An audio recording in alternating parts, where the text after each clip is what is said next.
Hey guys, it's Mark from Limo Marketer here, and I'm joined again by Ken Lucci from Driving Transactions. Thanks so much for joining me again, Ken. Thanks, Mark. It's always a pleasure. It always breaks up my week to work on one of these presentations. And from the people that have contacted me and stopped at the show, they absolutely love what we do together. So I think we have to keep this going. Totally. Yeah, everyone typically or several people when I was at the show, mention, hey, you got to have Ken back on. We love those videos. And so they're some of my most popular ones. And so thanks for hopping again on Sure. again. So what are we covering today? Well, we're going to talk about 10 or 12 strategies to improve the value of your business. Here's what I see people doing. I see people being masters of trying to get the trips done and logistically do the work, Yeah. but they work years and years and they never create a business to sell, or they never create a business that actually any bank will lend to. So unfortunately, they have to perhaps fall prey to some predatory lending to buy a piece of equipment. And we're going to talk today about strategies to create enterprise value. Awesome. Yeah. Super valuable stuff, guys. If you're ever planning on, one day selling your business, which you should probably always be building it like you're planning on doing that one day, right? Always, always have an exit strategy. In the worst case scenario, you know, you're one heartbeat away from having to sell the business or someone having to sell the business, right? And more importantly, God forbid, if someone walks in, a big company walks in and says, "Look, I'm going to move into your market. I'd like to buy your company. Are you prepared?" Okay. Yeah. The other issue is you should always prepare your business and be prepared for the worst and best case scenario. Somebody comes to you and says, "I want to get out of the business. I want you to buy me." Okay. Well, you might have to borrow some money. So Yeah. your business has to be in the condition to grow, borrow, buy, or sell. That's what we do. And these strategies are really more to prepare you for any of those eventualities. But if you're not creating enterprise value, at the end of the day, you've just created a job for yourself, which is not Yeah. bad. I'm not saying that, right?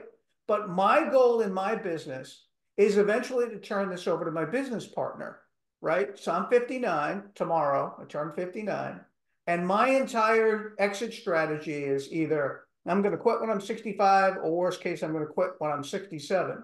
But we're building the business so that he can take it over and manage, retain clients, or by then the name is well known enough that it is not Ken, it's Ken and Yeah. Cole, right? And Cole basically learns how to do everything that I do. So that's everybody should have an exit strategy. Absolutely Totally. 100%. Awesome. Cool. Let's check out the presentation. All right, sounds good. Okay, share. Let me know when you can see this. Perfect. Okay, so this is a presentation that I developed and gave to a small group of operators out in Las Vegas. And it really received a lot of good press. So I wanted to give it here again, and I'm continually developing it, and eventually it'll end up being a webinar on our website. So if you didn't know what we do as a company, Driving Transactions has two types of clients. We have operators, and we also do business with banks, commercial lenders. They will send us blind financial statements as they consider making lending decisions. So we've reviewed 250 companies in the industry. We never ever just thought we were going to have this much data, but after you review 250 companies, we have pretty unique insights as to the way the business works. Listen, I was an operator that started at zero, got to 1 million my first year, and then got to 5 million before I sold the business. That's one business. It's a little bit different now that we've looked inside 250 of these companies. And I say, listen, it's from 1 million to 150 million, from 5 cars to 500. And the KPIs, really, there's a lot of good commonalities. So I want to ask you a question. We may have had this slide up before in another presentation, but if you don't take anything else from this session, I want you to answer a question for yourself. Are you building a business that has tangible value that a bank will lend to, and that you can sell? Or is this just a lifestyle job for you? There's nothing wrong with either answer, but they're two totally different paths. Two totally different paths. The business exists without you eventually and can run without you for a period of time, right? Or totally eventually, or it dies with you, or it ends when you decide you don't want to do it anymore. So here's some strategies to build it as a business that can be sold. So our message to our clients is, do not focus on what the value of your business is the day you want to sell it. Real value in an asset is created when you execute proven strategies to grow profitably every single day. We're going to talk about that. Here are really what our message when we talk to people initially. Number one, focus on net profitability, consistent profitability, and not just growing by trip count and revenue. That's a pre-pandemic mistake in this industry. Everybody was obsessed with how big their fleet was, how big their revenue was. It's only part of the picture. Fleet size is not important, but top line revenue is only part of the picture. Managed by financial statements and KPI metrics, not your reservation report. I know tons of companies who can print a reservations report from Limo Anywhere, Livery Coach, Fast Track, or Santa Cruz, but they have no idea whether they're making any money. Profitability can only be found on your financial statements. Maximize your own owner income.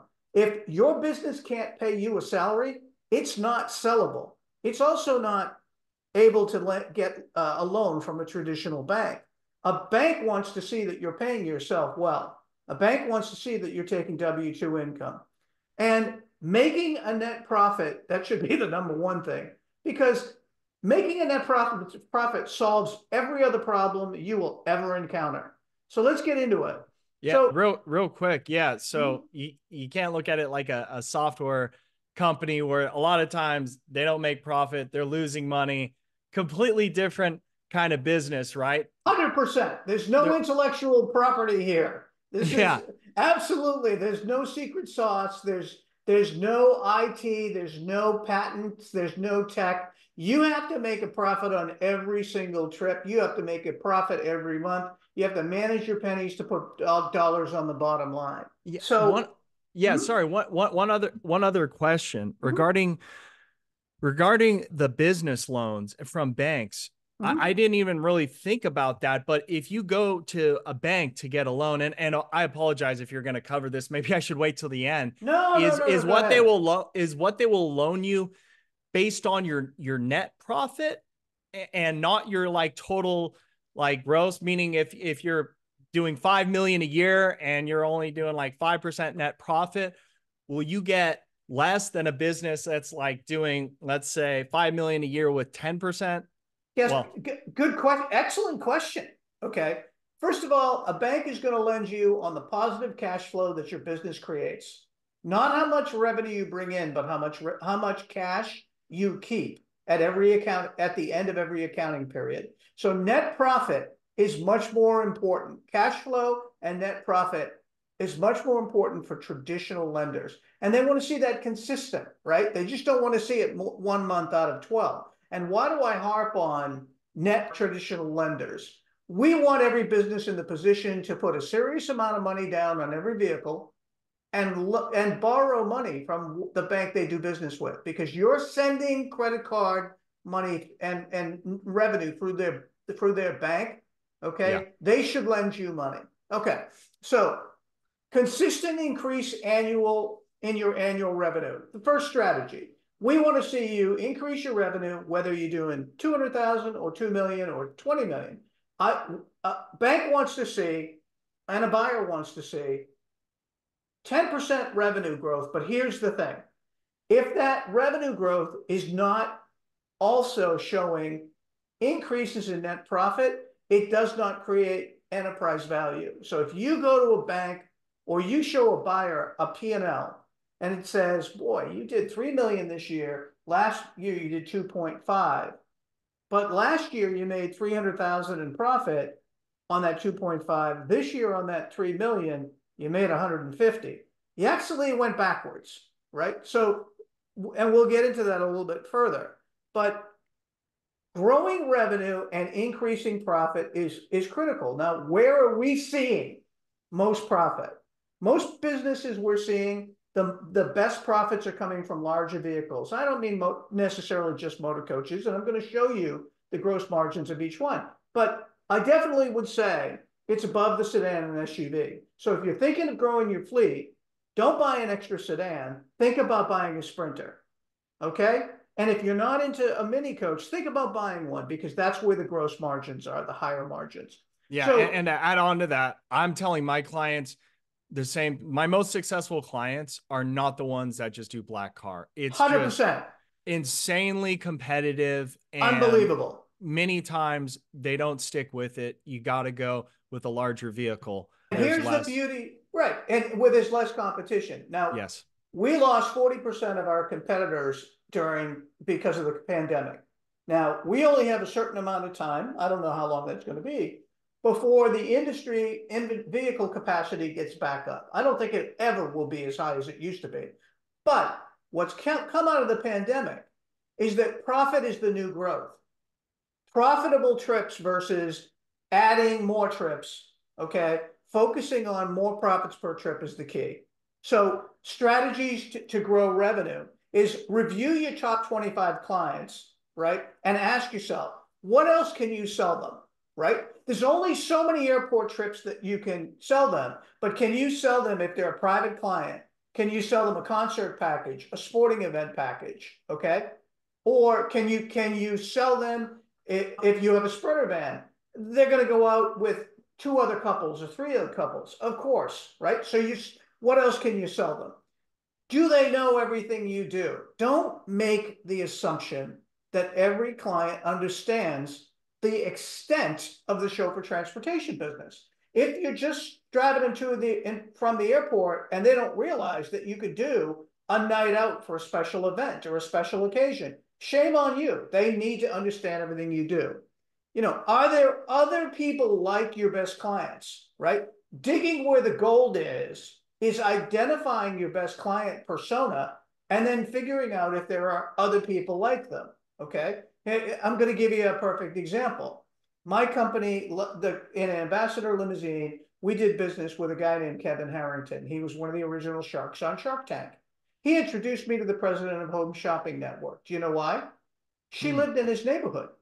She lived in the wealthiest zip codes, right? So examine your top 25 clients. Are there others like them in the market? By the way, when was the last time you talked to your best client? Not drove them to the airport. If you're the driver, great. But when was the last time you checked in with your best client? And are they buying more or less than they did last year? Okay. So focus on, for higher profits, higher revenue, larger vehicles, duplicate your most profitable clients, and grow in areas that are less price sensitive. We have a problem in this industry. We have a problem where we think every service we sell is as competitive as the airport trip. It's not true, because we don't have the competition on the minibuses, the limo buses, the stretch limousines, the motor coaches, the large Sprinter vans. We just don't have as much competition. And here's the beauty. Even if you don't own that piece of equipment today, put it on your website, find an affiliate that does, and start marketing it. So if you only I said, focus on increasing revenue and net profit together. Well, what if you can only do one? I'm going to tell you, if you can only do one, pick net profit. Look back at what you did last year. Look at the net income, the net profit from your business, and try to figure out a way to improve it. There's only 2 ways. It's either increase pricing or reduce costs, because we said we don't want to increase revenue for the sake of increasing revenue. So question for you, Ken. So when a business is trying to grow, is it okay to sometimes say, okay, we're going to be lowering our net profit for a while because we're trying to grow, and maybe some initiatives you're doing is going to lower that, maybe a little more marketing expense, whatever that might be? Or is that dangerous to do because you get used to not having a certain margin? Is it ever worth it to maybe reduce the net profit if you're planning on expanding? Sort of like kind of what Amazon did, right? They kept growing, growing, growing. They weren't profitable. And maybe Amazon's not a good comparison, but does that ever make sense? Or should you? This is a perfect segue. Okay, so there's two types of profit. One is gross and one is net. This is the perfect slide to illustrate it.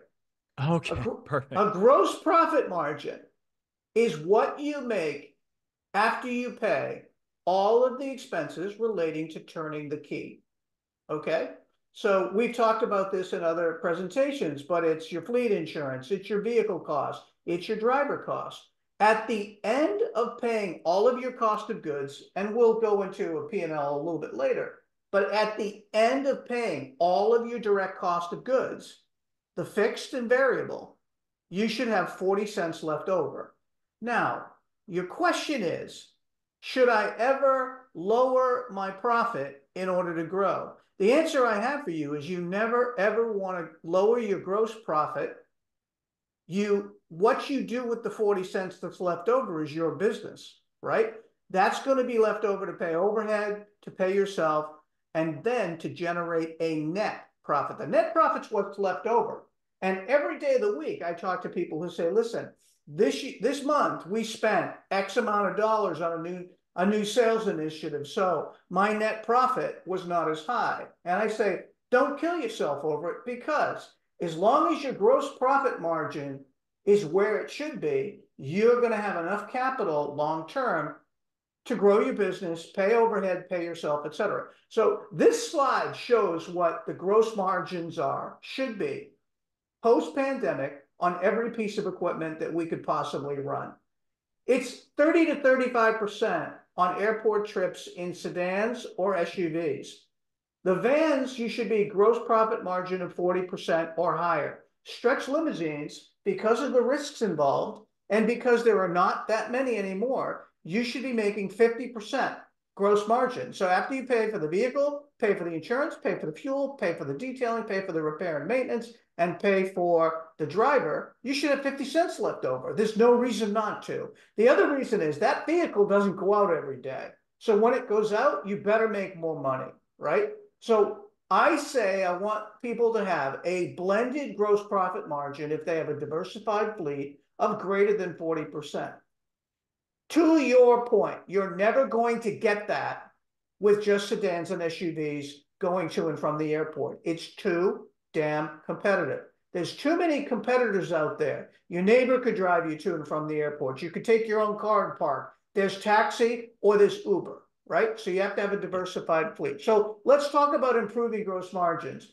Well, first of all, you have to, and we're going to show you how to do this, you have to manage them and you have to measure them.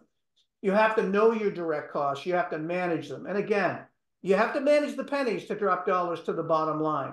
So streamline your entire fleet. As you're growing your company, please resist the urge to have 7 different brands, okay? I can show you companies, the most valuable companies we have ever valued and sold, have cookie cutter. They have Lincoln Aviators for every one of their crossovers. They have Cadillac Escalades for all their high-end SUVs. You know, you have to determine if you're going to stick with all Ford product, all GM product, etc. When you buy your vans, stick with all, whether it's the Transit or the Mercedes Sprinter. When you go to minibuses, stick with the same front end, because then you can have air compressors, you can have alternators hanging around, you can have belts. But if you just go, if you're not paying attention to that, I'm telling you right now, it's going to cost you a lot of money on repair and maintenance. So this is what you should be making from a gross margin perspective on all of the vehicle types here. So how do you figure out your pricing? Well, the last slide of this presentation talks about our financial course. Okay. Now you can very simply create your own worksheet, or you can email me and I'll give you this one. This is a perfect example. I'm not taking everybody through this on this presentation, But on the left-hand side are all your costs. This is an example of a Volvo S90. After you pay for the vehicle, the insurance, the gasoline, the repairs and maintenance, what if I told you your daily cost on that unit is $88 a day? It costs you 80 cents a mile. And if that's before it even goes out the door, it costs you $88 just to sit there. The rest of this is how you determine your pricing. If you look close enough at it, and this is really not as complex as it seems, you can do this on your own. All your costs are on your left. What do you pay your drivers in the middle and transfer and charters? And then it shows you gross profit margin. But no matter how you calculate it, you've got to have 40 cents left over in order to, after every trip, after every fixed expense and variable, you got to have 40% left over. On average, or Yeah. because you had that slide with the 30 to 35% for sedans On and average, SUVs. on Okay, average. over Yeah. your whole fleet, you mean? Absolutely. It I should want be you to have okay. a blended 40%. Right. Okay, Now got listen, it. if you say to me, oh, geez, Ken, all I have is sedans and SUVs. Okay, then you better figure out other ways than just airports to use them. You better use them for night outs, for dinners, for executives during the week. You better use them for charters. You better find a way to get a higher gross profit margin. Okay, diversify, because at the end of the day, if you're only doing 30 to 35%, I guarantee you won't have enough money left over to pay your overhead, pay yourself, and to make a profit. Okay, so where not to get your prices? Don't get them from Facebook posts. Don't get them from your competitors. And don't listen to a friend in the business. Why? Well, the chances that their cost structure is the same as yours is zero. And there's just absolutely no good information. There's no comparable information that comes out of Facebook, right? Your fleet insurance is different than the next guy. Your overhead is different. Your whole cost structure is different. What you've got to do is basically just take a sheet of paper. What are my costs? Add 40% to my costs to make sure that I've got enough money left over. So manage your overhead. This doesn't really vary. If you don't do this from the day you start your business, okay, you're never going to make a profit. So in general, your overhead expenses should be 20 to 25% for companies under $1 million. Why? You can run it out of your house. If you're running it out of your house, or you only have a few vehicles, your overhead better be low. As you get to the middle of the market, which is between, 1 in 5 million is really the, well, 1 in 3 million is like 70% of the industry. Your overhead better be 22 to 25%. So what does that mean? For every $100 you take in, you better have $40 left over at the end of the trip after you've paid everybody, and your overhead should not take up more than 22 to 25% of 20 to 25% of what you have left over. If it takes up more, you don't have enough money to pay yourself. So how do you cut your overhead? It's simple. Scrutinize every cost and expense that is not needed to generate revenue. Evaluate your staff. Some companies I know that are smaller are outsourcing from day one. And examine your infrastructure, and is remote workers, is that more appropriate for you? Examine your sales and marketing expenses and make sure there's a clear return on investment.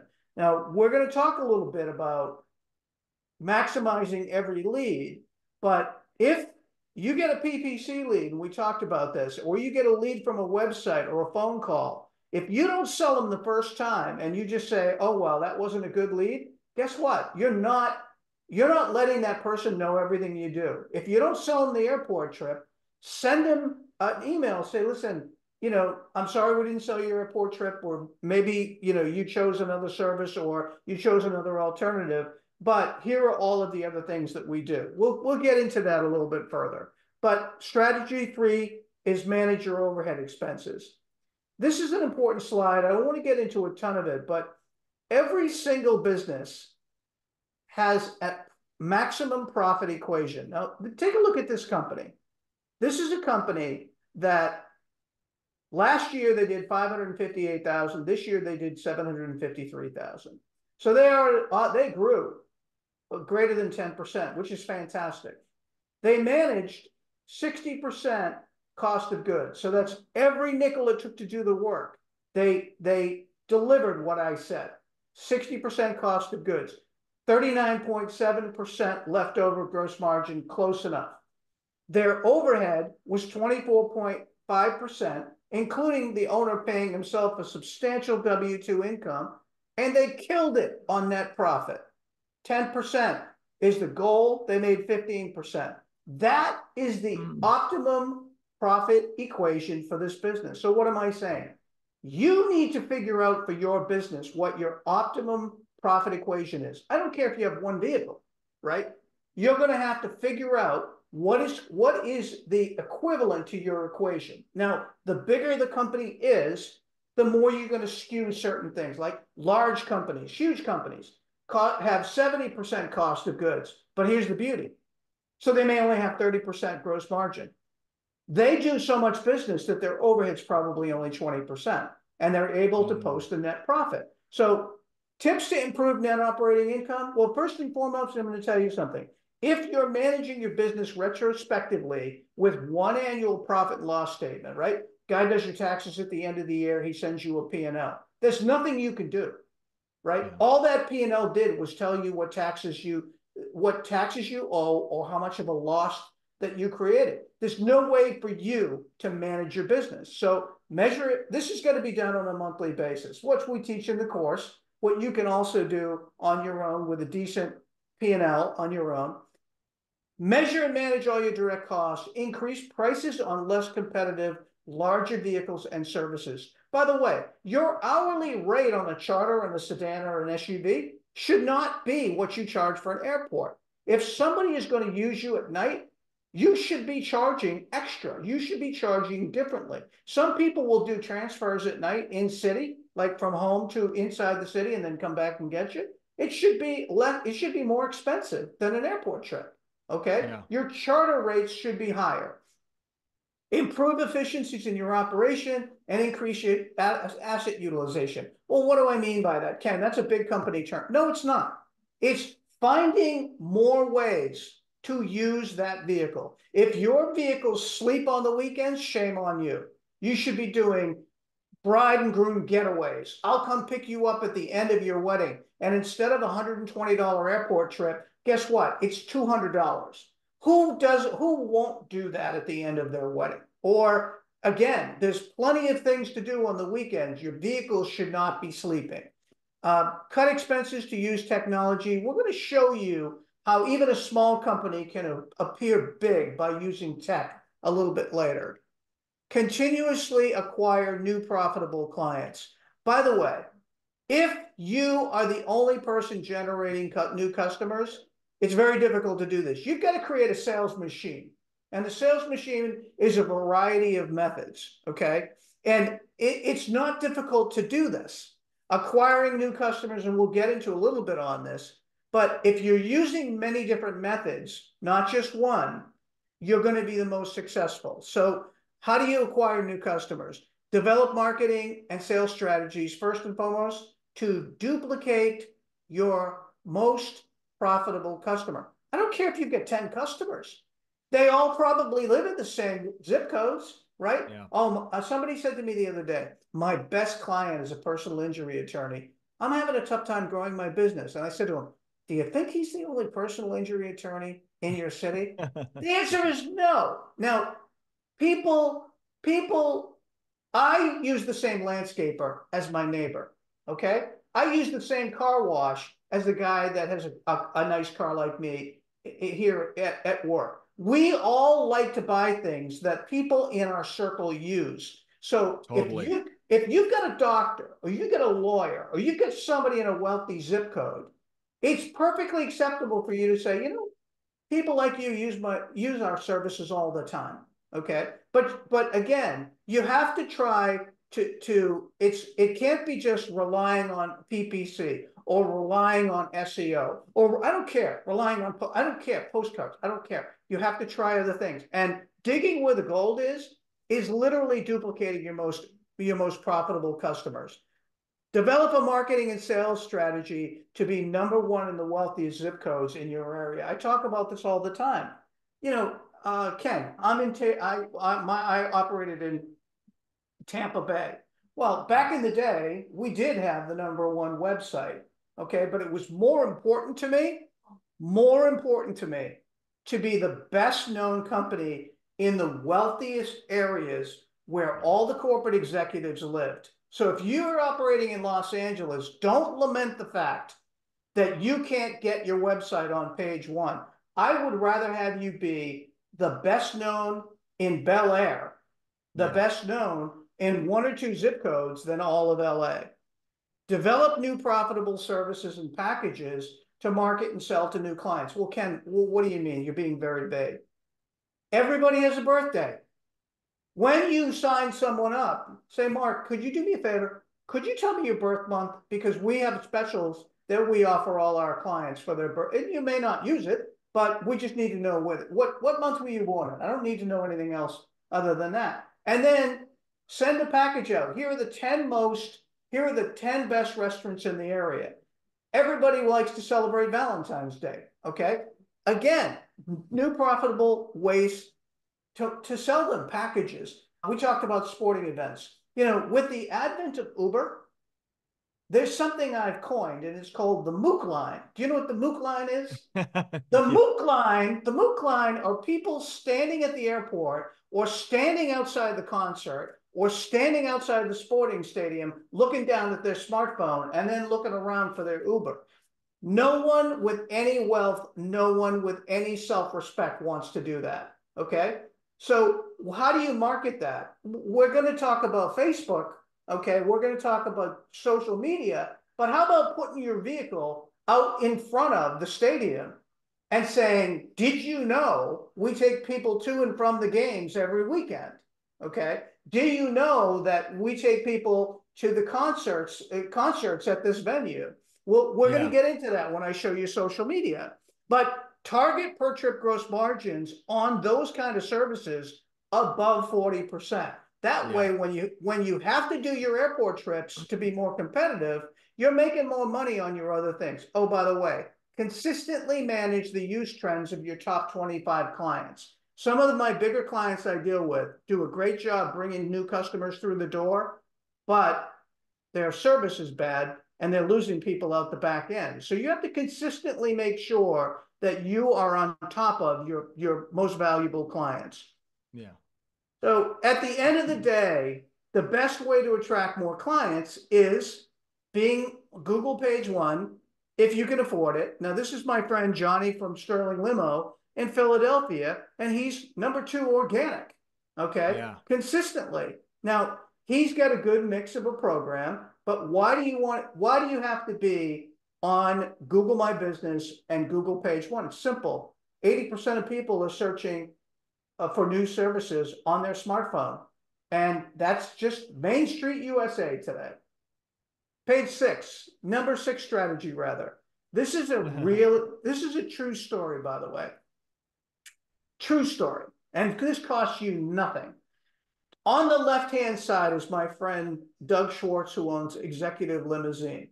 He's got 1,564 5-star Google reviews.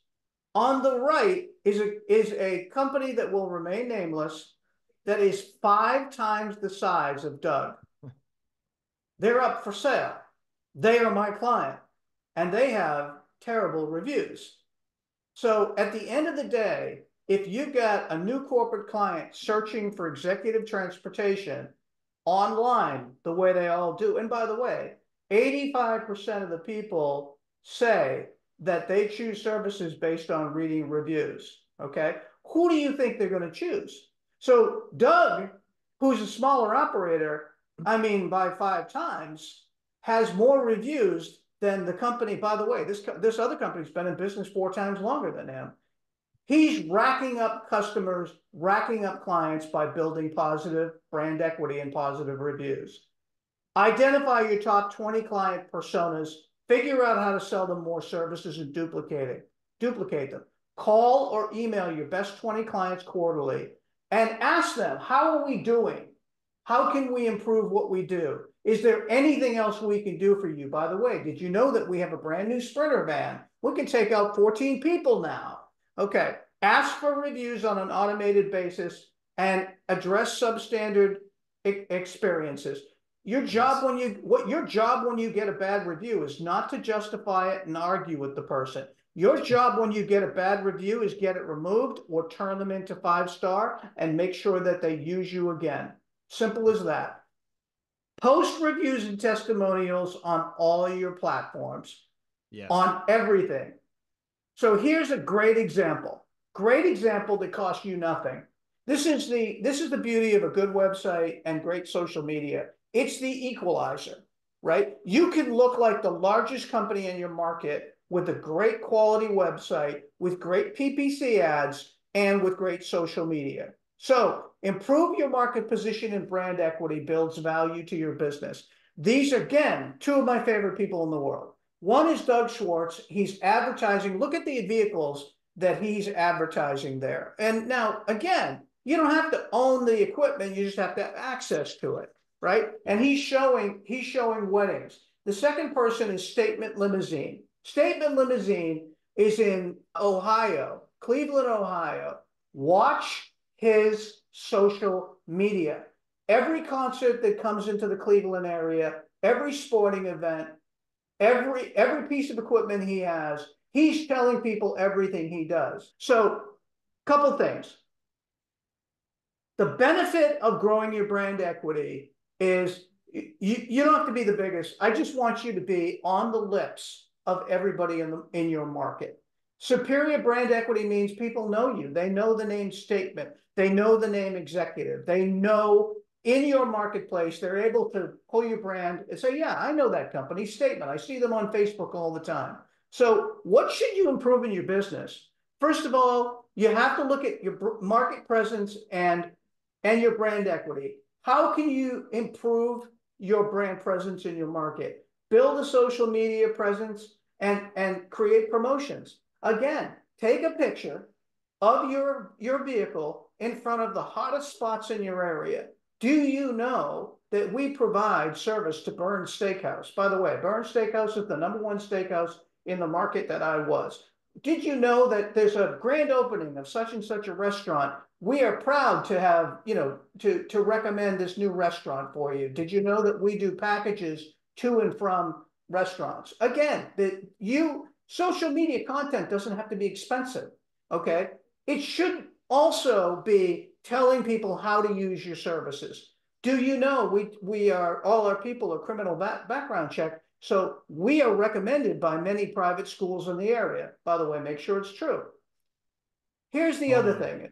When you get a lead, this drives me crazy, Mark. You and I have talked about it privately. This drives me out of my mind. I'll be at a client's location and I'll be behind a salesperson. They're not called reservationists where I go. They're called inside salespeople. And I listen to someone, the first thing out of her mouth is a price. It's a price. You know what the second thing that happens? Click. Yeah. Okay? So first and foremost, and we could spend, and we probably will do this in the future, we could spend an entire session on nothing but techniques to sell value. But here's the key. The first thing you should do on every call, the first thing you should do with your website forms and your social media content is to create a lead, right? Get the email address. Get the email address of however, and I know you do this for a living. Tell that person in an email everything that you do, even if you don't sell them the first time. If you lead with a price and you didn't capture the email, you just wasted the phone call. You've wasted your money. You've wasted PPC money because you didn't yourself do the right thing and tell them what you do. So my challenge to everybody is, and this works, is even if you don't sell them the first time, tell them everything that you do. If you capture their email, say, listen, thanks for calling today. Here's a list of everything that we do, or here's a cut sheet of everything we do. So, yeah. So quick note on that. Yeah. What we've been doing lately is is based on, let's say you're picking them up at the airport, that might be someone coming home. It might be someone going on vacation. If we find out if they're going on vacation, maybe we can make some suggestions, right? If we're taking them to the airport, do they have a local area code? Maybe maybe there's someone local. Maybe they use these sorts of things often. The more information we can collect, and it's not always as easy to do this via text because sometimes it can sound a tad intrusive, but Yep. that's why a phone call, you really can't beat it. But if you're picking them up at the airport, asking, do they need a round trip, do they need transportation at their destination or their departure city, right? I don't know how you feel about that, but we've been 100%. doing a lot of testing recently, because what we notice is a lot of our clients aren't asking if they even need a round trip. And so not every time, right? So we're adding that into the automation. We're adding in, hey, do you need transportation at your departure city? If they're going to the airport, the CRM detects if they put in an airport or airport code into that field, and then we're asking them, or we do a special notification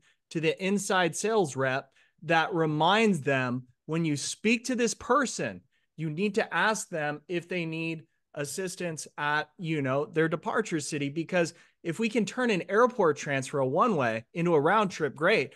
What if we could turn it into 4 trips, right? Well, And yeah, right. 100, absolutely. But your point is, if you lead with the price, and I'm giving a presentation Tuesday night, and when it's done, I'll show it to you. But I'm doing a presentation at the Long Island Limousine Association, and it's about selling value. To yeah, your point, you can't sell value if you lead with a price. You can't sell value if you're not conversationally finding out the who, the what, the where, the when, and the why. exactly. What did you tell me something, Mark? Thank you for calling today. I appreciate it. But let me ask you a question. You live in the area because do you live in the area, or are you just Yeah, visiting? No, I live in the area. How often do you travel? Would you like to join our frequent traveler program? It doesn't cost you anything. And by totally. the way, Mark, I can give you a better tier pricing because you're a local resident. Okay. Yes. The key is this: if you don't maximize every single lead, and we should probably devote a whole presentation to this. Totally. If maximizing every lead is how often do you travel, letting them know everything that you do as a company, and you can't do that on the phone, but you can certainly do it with a thank you email. When was the last time you looked and people thanked you for just calling in? Thank you for doing business. Thank you for the opportunity to talk to you today. Here are some of the other things that we do. Okay. So Yeah, especially if those other things are based around something about them, right? That's when, hey, do you need car seats? Oh, it's a family traveling. Maybe you have special suggestions, for things to do in your city for a family. Maybe it's city tours, maybe wine tours, right? There's a lot of opportunities when you're just doing an airport transfer. And if you're not getting these extra jobs, then I can tell you one thing: online marketing, it's not worth it. It just it's isn't. not exactly right. And I hear so many people say, well, I tried this PPC campaign, it didn't work. Well, first of all, shame on the person, because that's not enough data, right? Once you create the lead, Mark's done his job. Once your website has prompted the phone call, or they filled out the form, the rest is up to you. And if you're just taking one swing, right, one bite at the apple, whatever metaphor you want to use, then shame on you. You're not maximizing every lead. Okay. At the end of the day, it's up to the person that is on the phone or behind the computer answering an email to ask the probing questions. Otherwise, you've created a commodity. So Yeah, to, I agree. Well, just real quick, I completely agree with that. Here's what I found. It can not be our fault, but if we still lose the client, we still lose the client. So we've been trying to do everything we can to help them learn how important a CRM is, right? Tagging their contacts, learning the automated follow-ups, teaching some basic sales strategies, because at the end of the day, you're correct. It is on them. But also, of course, we want to, help our clients grow. We want them to stay with us. And we've just found that we many times need to help out in other areas as well, really to forge that relationship. So no question about it. No question about it. So the other thing I'll tell you is every client or every area has community Facebook groups. Every town has them, every city has them, even corporate groups have them. You look in your area for, a corporate, LinkedIn is great for this, but Facebook is also great for this. The Global Business Transportation Association or Meeting Planners International, I guarantee you there's a local chapter and they all connect on Facebook. yeah. Okay. Number 8, this is an easy one. Diversify your clients and services and revenue silos. Review your largest clients and make sure that no one of those clients is more than 5% of your total revenue. Formulate a plan to mitigate that loss. I don't care how big you are. What would happen if you lost your largest client? You need to know. And I'm not saying, obsess about it overnight, but if you're $1 million company and you have a $150,000 client, you need to figure out what happens to your business if you lost it. So formulate a plan, first of all, to try to duplicate them. And a couple other things. If sedans and SUVs are greater than 50% of your total revenue, you should figure out ways to use that equipment other than to and from the airport. Okay, whether it's private schools, whether it's driving people, the senior citizens, whether it's sporting events, birthday packages, I don't care. And then eventually consider a larger piece of equipment. Start by finding somebody in your area and marketing it, putting it on your website. But the larger equipment is definitely where you're going to make more money. Okay. So using technology to reduce labor and gain efficiencies. We are seeing more and more websites where you should be automating and communication and using communication tools based on what your clients want, not what you want. Offer live chat, text messaging, WhatsApp, booking tools, smartphone apps, etc. Automate everything you possibly can. If you're a small company, it's even more important because as you grow, if your only way to scale your business is with people, you're not going to gain profitability. You're not going to get profitability.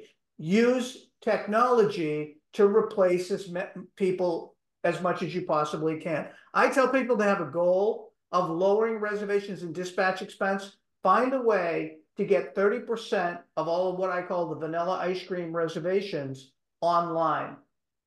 Let people know that you have an actual booking tool online. Let people know that they can especially your email clients. Yeah. If they're using you a second and a third time, they shouldn't be calling each time. No, absolutely not. And because here's how the equalizer works as far as I'm concerned. People say, well, I'm not big enough to compete with so-and-so. He's too big in the market. A website, a good website, a solid website with consistent new content. I'm not an expert at it, but I can tell you this. Between social media content, consistent social media content, and an e-commerce website, you can do big business with a company you can do more business or compete with a company that's 10 times your size. So a true e-commerce website, live fleet availability with ordering and payments. There's some great software out there. There's some great companies out there that have tools that you can put on your website. A lead and a quote funnel with actual metrics and analytics. It's not just enough to know that I produced 10 leads. Okay, we need to know more about those people. Real live chat, 24 hours a day with an instant response. I've got companies that are $2 million companies that have live chat and they're instant response because they're using Serbia, or it's actually a texting program where somebody on call or the chauffeur who's on duty is answering the text message. Online booking tools, etc., with a goal of 30% of your vanilla reservations being automated. Now, this is an actual client. I sold his company, and one of the ways I sold it was because he had an online booking tool, and this was literally his metrics. He booked $132,000 from the prior month. By the 10th of the following month, he had already booked 64,000. And what this guy was running a $1.5 million company with a part-time reservationist who also did his dispatching because Yeah, everything was online. And that's really, sure. if you want to grow and you want to scale, that's where you should be investing. Totally. But one thing I will mention Mm-hmm. when it comes to that is your price. If it's a first time customer and they're Mm-hmm. going to book online, Mm-hmm. price is the most important factor. They're going to look at your online, your reviews. That's very important. But people are very price sensitive. You have no chance to find out who they are. You have no chance to build value. So price matters so much there based on the data I see, because there are a few online booking platforms that allow me to track, a return on ad spend. And here's Mm-hmm. what I've found. If you're not competitively priced, because when you think about it, it makes sense, right? The only other thing they have to go by is your online reputation, right? So if Mm-hmm. everyone else's online reputation sucks and yours is good, sure, maybe you can charge 10, 20% more and still do well. But I've had clients that have poured a lot of money into ads, and what we found is, yeah, they were just not priced competitively. Their online reputation wasn't really that high above it. It was around average, because what else do they have to go by? If it's a referral, that's different, right? Mm-hmm. But if it's the first time on your site, they don't know who you are, right? All they have is obviously your online reputation and, the vehicle you have. You can have the nicest website in the world. It does many times come down to price, unfortunately. Again, new clients only. No, to your point, I think that if you're able to get them on the phone or if you're able to respond quickly to the lead, price becomes less important. But if you're just going to rely on your website, you have to be price competitive. Now, how do you do that? I mean, there are a lot of value statements that you can make. We are early morning experts to take you to and from the airport. Why do people choose us? Because others have let them down. Without mentioning any names, some of those app companies that they've taken reservations and not shown up. We're guaranteed to be there. So along with your advertising, a first time, and I would even say to you that I would offer a first time client Totally. incentive. Yes. Okay. Yes. For booking Because online. for Yeah. booking online, if you Yeah. book online and if you try me, you're going to get something. Yeah. Okay. But it's in this digital age, it's extremely difficult to create value, right? Just from the website. So you've got to have an Yeah. incentive for them. But Yeah. And, again, mhm. oh, yeah. And on that same note, on your website, make sure, like Doug at Executive, if I go to Doug's website right now, would I see, I'm guessing he's using an online booking form. I hope I would see right next to that form all of his, like, screenshot that Google reviews, 1,500, whatever, 5-star Google reviews. And then what I would do is, if he has good Yelp reviews, screenshot that, the number of stars. People know what their Yelp is red, right? They know what Absolutely. it looks like. And then what I would have him do is, depending on the page they're landing on, if it's an airport transfer page, you want to find the very best review he has. Okay. Because people read these actual reviews. And by the way, they can tell if they're BS, Of right? course they can. They can tell if they're BS. What you want to do is find a story. The best ones I've found are the ones where it's someone who started out with a poor experience, actually. Something went wrong. Car broke down, driver was late, but the company went above and beyond to make it right. And so they wanted to praise them, because if I'm a potential client and I see that, I'm like, stuff happens, right? You're a big Right. company, you're doing 100 rides a day, things happen. But this person, when something happened, or this company, they took care of their client and went above and beyond. And that's a company I want to book with, right? And so that's my recommendation. If you guys are doing online booking forms, have your reviews right next to the form, right below it. It's got to be all your social proof should be around your calls to action. And I guarantee you, if you're priced competitively, do that first time client discount for new clients that book online, give them a discount. Make sure you're checking your top 5 competitors on Google. If you're running Google ads, who are your top 5 competitors? What's their most common runs? And with that discount, if you are priced right in that range that they are, and you've got the best reviews, I guarantee you're going to kill it. And I do think online booking tools are great if you have those assets in place. Social proof, when it comes down to it, if your price is like right in par with the next guy, social proof is going to put you over the top. Exactly. Yeah. Especially if, and I don't care what it is, if you're selling wedding service, okay, they're going to want to see social proof that you took care of another bride. They're going to want to see 4 or 5 reviews. If you're selling airport service, we always depend on these people because we fly out of town at 6 o'clock in the morning and they never let us down. Social proof is going to put you over the top, assuming you're priced competitively. Okay. Yeah. So the 10th strategy is to maintain accurate monthly financial statements in an accurate cost of goods format. So what do we mean by that? To increase the value of your business? I can tell you that every company I've looked at that's been in trouble, and they've said to me, geez, our revenue is high, but for some reason I'm having cash flow problems. Universally, it's because they're not managing their business by financial statements. So yes. So at the end of the day, if you're doing everything else right in your business and you're doing a great job, the client experience is great, it doesn't mean that you're going to succeed. 80% of businesses don't 80% of business failures has nothing to do with the service delivery that they have. 80% of service failures is this page. They are not managing their financial statements. They're not managing the financial performance of their business. That on a monthly basis, they don't know whether they've made a profit or not. They're waiting until the end of the year for their accountant to say, guess what? You made a profit. You owe this much in taxes.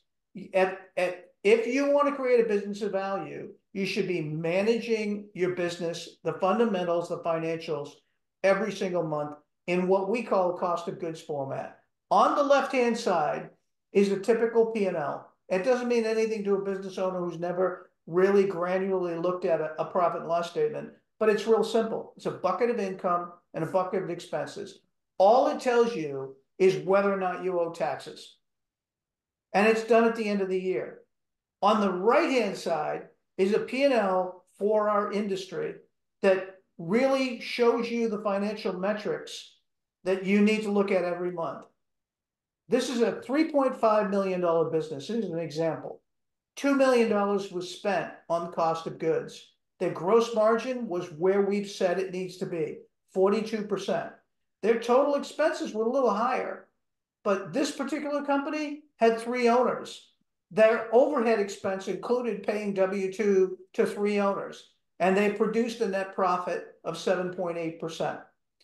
So if I don't care how big you are, if you don't have good financial fundamentals, you're not going to be able to make the business decisions you need to make. You're not going to be able to get a lender to lend you money. You're not going to be able to take advantage of another operator says that they want to leave the business, but you're going to have to borrow some money to buy their business. It all starts here. Okay.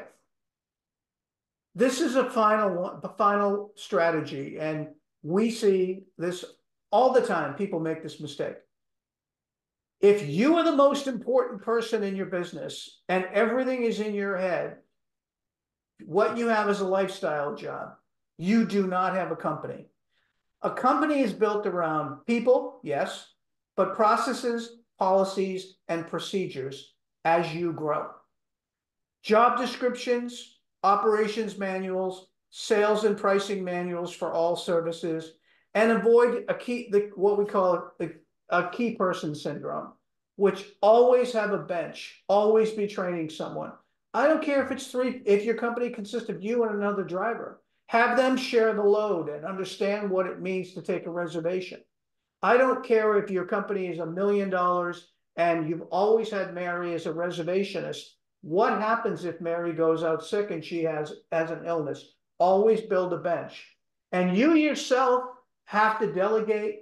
If your business cannot exist without you, like I'm going on the road Monday and Tuesday, the business is going to be Cole's takes care of everything.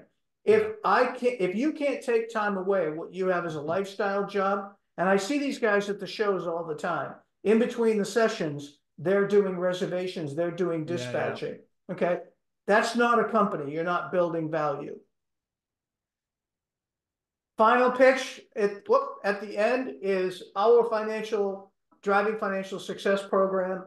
We introduced in October. It's going extremely well. Here are the objectives. It's going to show you, it's an online course. It's a downloadable workbook. It's a chart of accounts and a profit and loss template. It's going to teach every owner how to increase their profitability, how to improve their annual net profits, how to improve their profitable revenue, how to maximize owner income, and increase value if they want to exit the business. The number one problem we see when we talk to people who want to sell their businesses is very poor financial management. They've got a great reputation. They can do 200 trips a day, but they've never made a profit and they've never been able to pay themselves W-2 income. That's why we came up with this course. I will share with you that there's $500 off now because we just have the CDNLA show. That goes away, but check out our website and check out the course. Everybody gets 30 minutes free. If you decide you want to talk to us about how to make your company more profitable, there's a calendar on our website. So driving transactions. So please check us out. Mark, it's been a pleasure. I think we discussed a lot. We went far afield, but as always, I think we've given people a lot to think about. Yeah. No, that was super value filled. And there's so many little segments there where we could totally do a whole show on. I did have a question for you as far as valuations go, and I'm just curious myself for this industry. I'm assuming, as in most industries, I believe the higher and higher your net profit or your EBITDA, the higher the multiple you get. Is that generally how it goes? Probably in this industry as well. And So what sort of ranges do you kind of expect from, let's say, your net profit between 0 and $1 million, or 1 million plus? Great question. Great question. So we have an internal matrix that we've created, and there's two ways to value a business like this. First of all, you use the income method. The income method is a multiple of EBITDA, right? Earnings before interest, taxes, depreciation, and amortization. Our course teaches you that, but your CPA should be able to tell you what EBITDA is.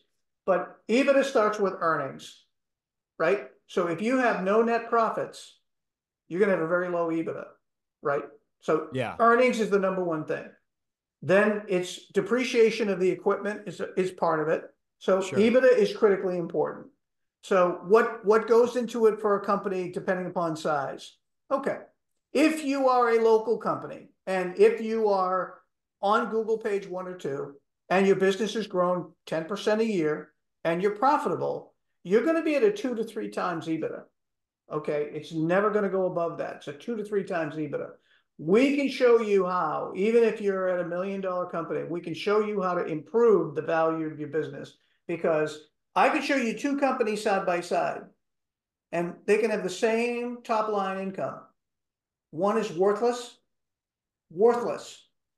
and the other is worth significant money. It's not every nickel you're going to need to retire on, but it's a pretty good amount of money. The difference is within the financial statements. The difference is how the business has been managed. Okay.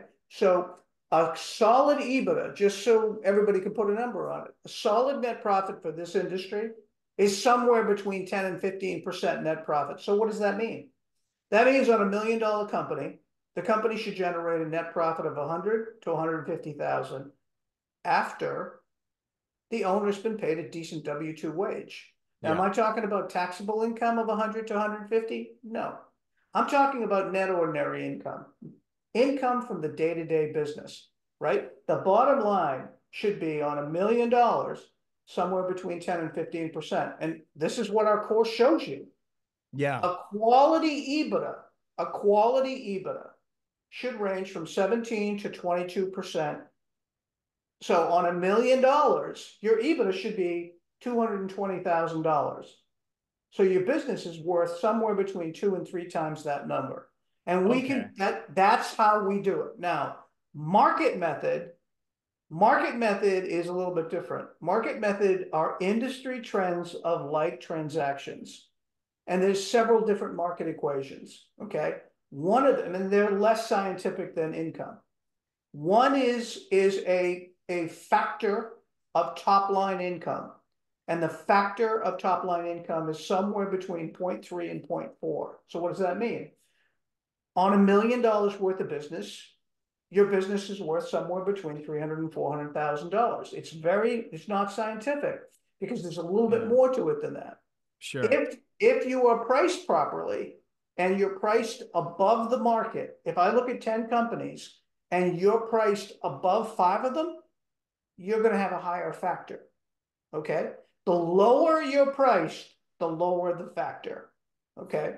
So, the reason why we did the course and the reason why we do what we do, and we do a lot of education, is if you are looking to create an asset that you're ever going to want to sell, there are critical financial metrics that you need to bake into your business. Okay. Yeah. And one of them is revenue growth, but the other is good gross margins for the industry, quality gross margins. And then the third is net income. But if you're not able to pay yourself a W-2 wage, my question to every operator out there is, why do you own a business if you're in your prime earning years and you're not able to pay yourself what you would make from a 8 to 5 job someplace? And the answer is, well, I like to own my own business. Terrific. But there's a tremendous amount of risk to these businesses. So you better be making a good W-2 income. At some point I want to do the next one with you, is what does it take to be a top 10% performer? And I don't mean top 10% is terms of size, because some of the largest companies in that I've examined in specific markets are the least profitable because they're not run right. The top 10%, and then that should be our goal, is to be top 10%, meaning the best known brands in the market is only one piece of it. But how do I pay myself in the top 10%, regardless of size? How do I pay myself well for the business that I do? But yeah, we'll have to look at that at a later date. And so your course will go over, so you pulled up that sheet of that Volvo and the expense. So your course teaches them how to pull up those sorts of reports and probably how to generate their own, what is it, the income statement or balance sheet? It's funny that, yes, the answer is it will teach every business owner the financial fundamentals that they need to know in order to be the most profitable, to pay themselves a decent W-2 wage. And the sad part is, it's not a sexy topic in this industry, but it's the most neglected. It's the reason why, people don't have money to put down when they're trying to buy their 5th, 7th, or 10th vehicle. I mean, financing from the bank. How do you get that when you don't know? Correct. Are most of the companies you audit, are they typically getting these statements? I get the statement. I have an accountant. I get the statements each month, but the accountant doesn't just do digital marketing agencies. And how many of these accountants that these companies use that you're auditing, get a statement each month? I'm assuming the bigger ones all do, but are they trained? Are those accountants trained on this industry? Interesting, exceptional question. Okay. Because this is one of the things I've learned since doing this since 2018. Your accountant is going to produce for you what's called a GAAP financial statement, which is a financial statement in generally accepted accounting principles, using generally accepted accounting principles. Okay. But they want to do it in a standard format that makes it easy for them to push out 100 of those a month. Of right? course. Yeah, And yeah, their yeah. standard format is simple. It's a bucket of revenue and a long list of expenses, right? What we do is tailored for the industry, and it orders the P&L. And we show accountants how to do this constantly.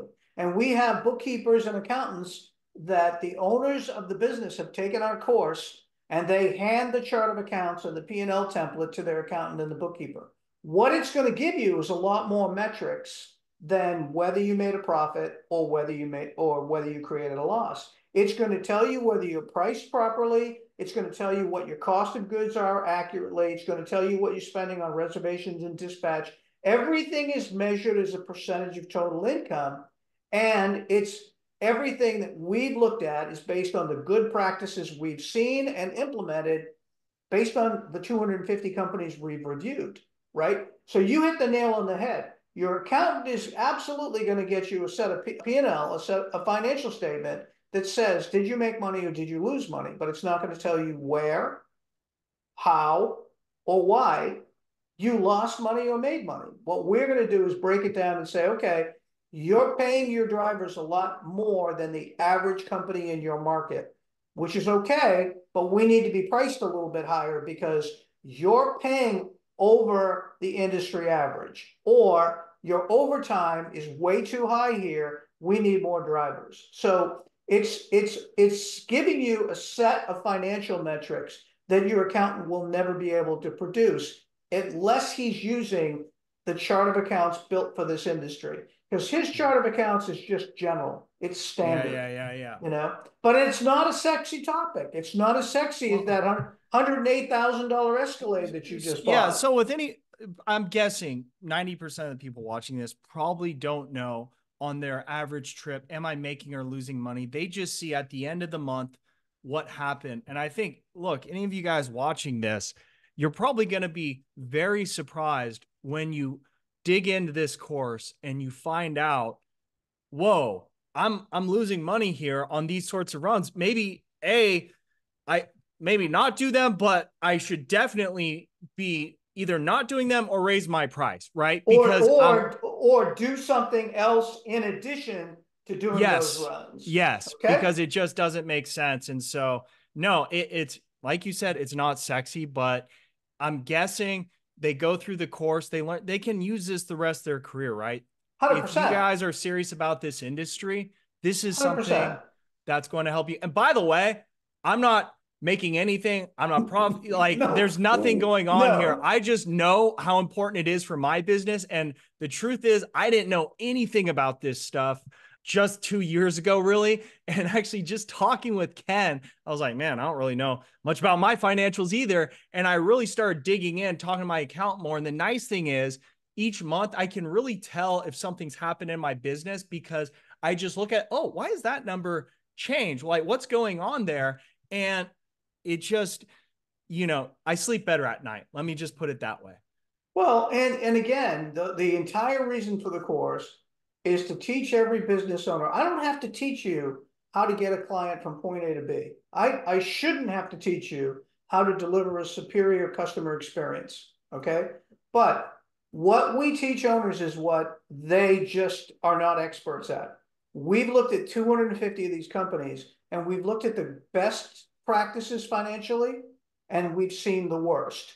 And in our industry, there's more of the worst than there are the best. Okay. Yeah. So, the other issue I see the issue I see is paper profits, right? They have terrible cash flow, right? Because their receivables are too high, and their accountant says you made a profit. Well, wait a minute. I don't have any money to pay my taxes. Okay.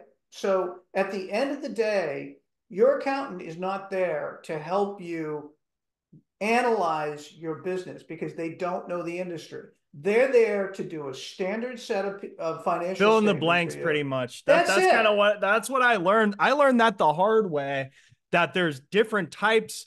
Like my accountant just started charging me more, and I'm fine with it because he saved me on something California had I didn't even know about that saved me like Right. 20 or 30 grand.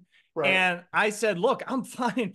I think I paid him an extra 2 grand Just to for do it. tax planning. but I right? didn't even know there was a difference. I was like, oh, so this is a different thing. I thought you were supposed to include this. And he's like, honestly, and they have a word for it, but essentially we're just filling in the blanks, doing the same as we did last year, you know? Right, And right. that, and so, yeah, you got to And be, listen, they're horror story. I love what I do, and I've been in four different industries.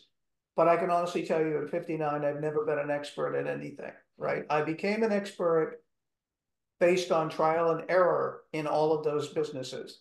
But in this situation, we've reviewed and analyzed 250 companies. And yeah, it's becoming an expert at this is just by repetition and seeing the things that have gone wrong and seeing the common problems with all of these companies and figuring out best practices. I mean, we are the ones that came up with this cost of goods P&L format. At the end of the day, we've come up with our own definitions of certain things. We've run it by, this course has been run by at least 5 CPAs, and from our clients, and then from outside the industry. yeah, And at the end of the day, every business owner needs to know this, because 80% of businesses fail because of poor financial management and poor cash flow. They don't yeah, fail. They don't fail because they couldn't get a client from point A to point B. They yeah, fail. They fail because they don't know the critical financial metrics. Client calls me the other day, says, Ken, Jesus, we've been making money. We're on your format. We've been making money for 6 months, but something's wrong. Last month we lost money. And I said, okay, let's pull up your P&L.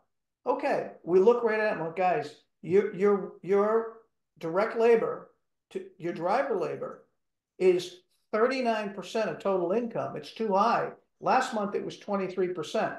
What happened? Where's that what's 16% come from? You know what happened? huh, Simple.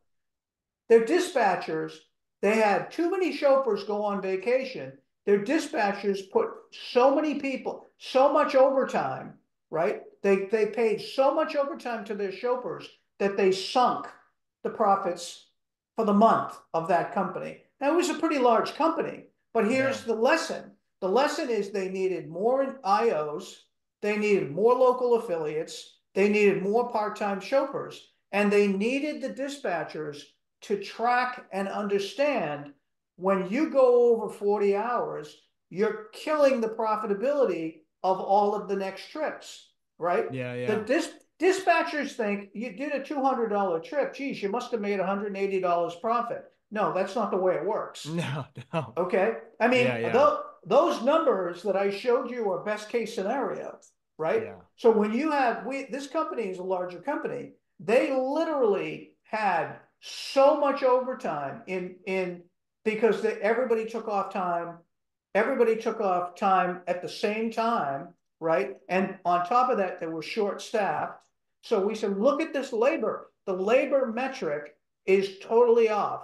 Your CPA, he wouldn't find that if you gave mm. him 12 You're months. pretty He's much losing money at that point too, right? I mean, 15%, if your net profit's 50, only 10 to 15%, I mean, yep. yeah, You killed the profit for, and look, we didn't come down on the dispatch team. What we said is, listen, we've not given you the tools that you need. yeah, yeah, yeah, yeah, So totally. Yeah, we put the operations manager on finding more independent operators, yeah, because this is a market where they have IOs, more yeah, independent operators, more part-time drivers. And we had a session with them because this is a retained client. I said, yeah, look, guys, you think you need 6 drivers, 6 more CDLs? Go out and hire 12. Go out and hire, because yeah, you're gonna yeah. have, No, right. And so 100%. with that one metric, well, I'll give you another one.